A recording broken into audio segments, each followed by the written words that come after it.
Tani do flasim për një argument tepër serioz, shumë delikat, por thelbësor. Kisha vendosur që ta bëja këtë argument që ta diskutojmë së bashku, sepse jam i bindur që do ta diskutojmë së bashku, sepse shumë prej jush do ta gjejnë veten në këtë që do t'ju them sot, por kisha vendosur që ta bëja më vonë, jo tani.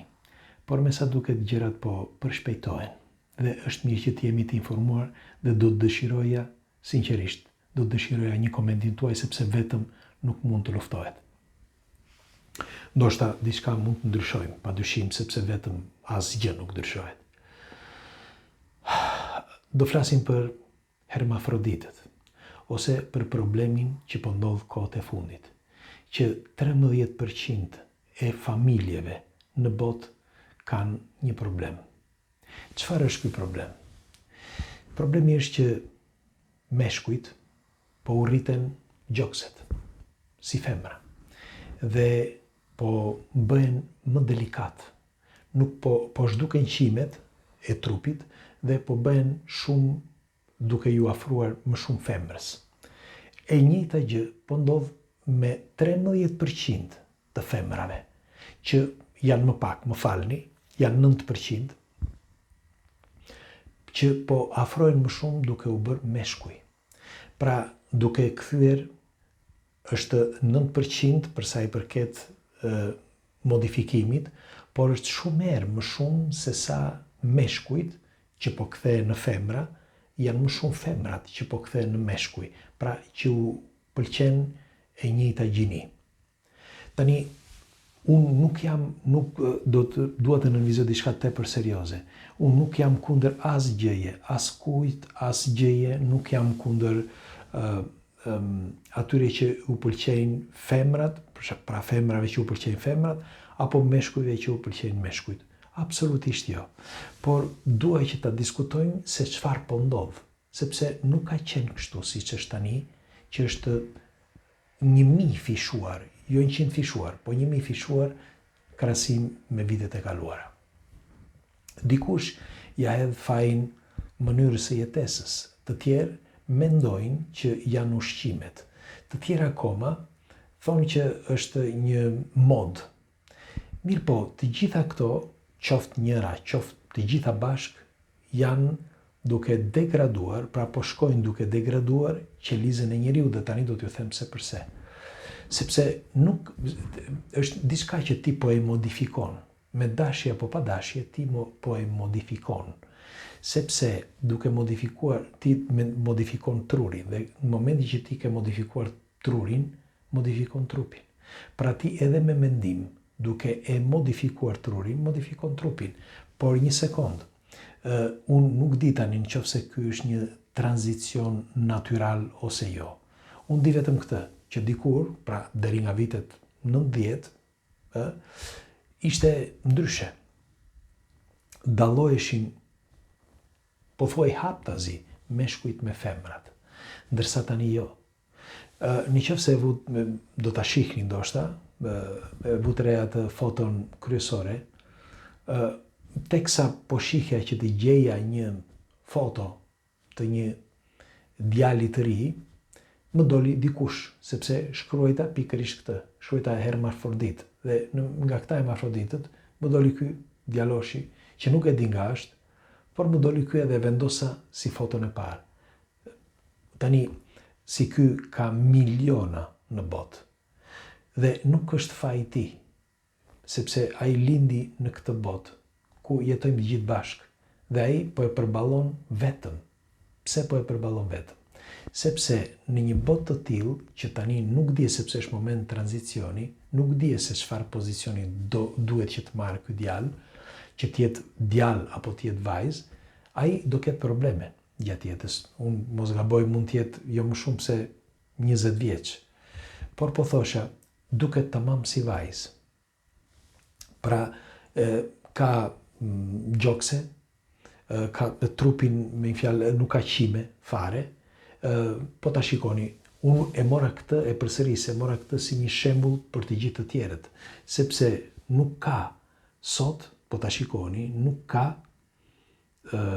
një vend, një shtet në botë që nuk ka probleme të tilla. Pra, po thuaj si thash që nëse janë 13% të familjeve janë shumë, sepse kjo do të thotë që për shembull në një familje me 100 njerëz, parafërsisht 130 njerëz, i bie që një njeri për shembull të ketë si mund të quhet, të ketë tërheqje të njëjtës gjini. Dhe pse po e diskutoj këtë? Sepse unë mendoj që kryesisht është familja. Familja që ndoshta, shiko, nuk duhet t'japim fajin askujt, por po thoshe që familja është ajo që duhet t'japi, që jep bazat një fëmije. Dhe tani, ndoshta ndikojnë edhe ushqimet.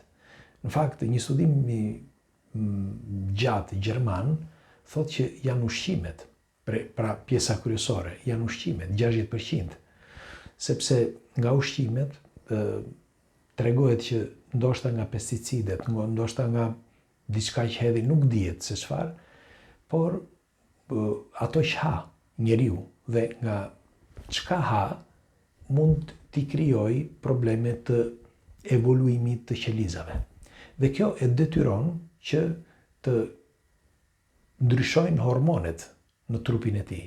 Tani, se përse po ndodh dhe përse e bëjnë nëse e bën dikush këtë, nuk e di. Por ndaj doja që ta diskutoja me ju.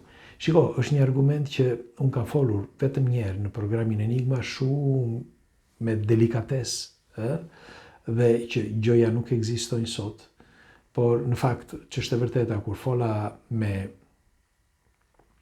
Agim Poçarin, me drejtorin e programacionit atëherë, që i thash, unë nuk doja thash që ta fusja në emision, sepse kisha marrë një kontakt të një shqiptari që ka lindur i tillë nga Tirana dhe doja që ta intervistoja, por pastaj ndryshova mendim, se thash do mbyllim programin, sepse gjysma e njerëzve ku ta din dëgjoret, kështu që do më hidhen përsysh. Dhe kur nuk e bëra, në fakt, nuk e intervistova, në fakt, drejtori Agimi tha që duhet ta kishe bërë. Duhet ta kishe bërë sepse ky është fakt. Dhe u bëra pishmënd që nuk e bëra atë intervistë, por megjithatë kisha folur, thash, sepse në të gjithë programin kam folur me shumë delikatesë. Pra, dal nga dal që të kuptohet kush është inteligjent e kupton, në fakt, disa biologë dhe disa mjek e kishin kuptuar dhe kemi biseduar shpeshherë, por të tjerët pjesa dërmuese jo, vetëm kujtuan se ishte në një informacion i skaluarës. Dhe po thoshe që unë duhet ta kisha bërë që të merrnim masa, sepse mendja e njeriu ndryshon me kalimin e kohës. Dhe thua, ua, edhe merr masa. Mirë po, nuk i kisha menduar që do të përshpejtoj kaq shpejt. Pra, ne kemi arritur tani, se unë e fillova emisionin në 2011, ne jemi në vitin 2025 dhe kaq shpejt nuk ma merrte mendja. Pra, sot ti shikon në disa cepat edhe të sportit që ka femra që duken si meshkuj dhe ka meshkuj që duken si femra. Dhe është shtuar kaq shumë kjo gjë, sa që disa pretendojnë ose mendojnë që është një mod. Unë e përsëris edhe njerë, nuk është mod. Për fat keq, nuk është mod. Mund të ketë një mod që mund ta mendojë njeriu një diçka të vogël që e shtyn për të qenë, për shembull, për të dashur diçka të njëjtës gjini, por jo të ndryshoj kodin, të ndryshoj qelizat dhe të ndryshoj hormonet. Është e pamundur. Pra ai vetëm me mendim është te jetë e pamundur që ta bëj vetëm një brez, duhet të kaloj brezat të tjerë. Pra, çfarë po ndodh në këtë periudhë që po shtojnë kaq shumë? Bile, do t'ju them edhe diçka, ju lutem që mos ta merrni si nuk dua që të ketë diskutime, por janë shfaqur disa gjëra, nuk më vjen ta them. Do e them kështu për ciptazi. Janë shfaqur disa gjëra në trupin e një mashkulli që nuk më vjen as ta them.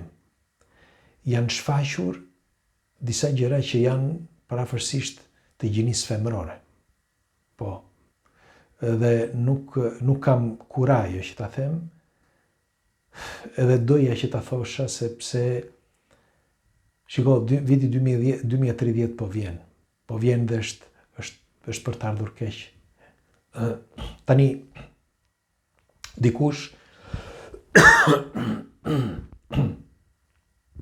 që bën pjesë në këtë, pra që është pjesë e këtij projekti, pra që gjendet në mes dhe është hermafrodit, ose është një gjini që është si një mashkull që është si një femër, që duket si një femër, ndoshta do thotë që, po mirë, pse ç'të keq e ka, që t'jemi dhe mashkull dhe femër që të dukemi ajo, siç kemi në dëshirë.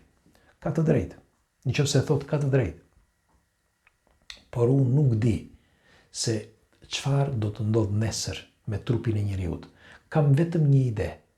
Në qoftë se ti e detyron qelizën tënde që të modifikohet në këtë forum, pra një mashkull që pretendon në mendjen e tij që është femër dhe e detyron trupin e tij, dhe njëkohësisht edhe femra detyron trupin e saj dhe mendjen e saj që është një mashkull, të dyja këto do krijojnë, me një fjalë, nëse është mashkulli këtej dhe femra këtej, do vi një moment që ato do piqen, pra do bëhen një, sepse mashkulli do bëhet femër dhe femra do të bëhet mashkull.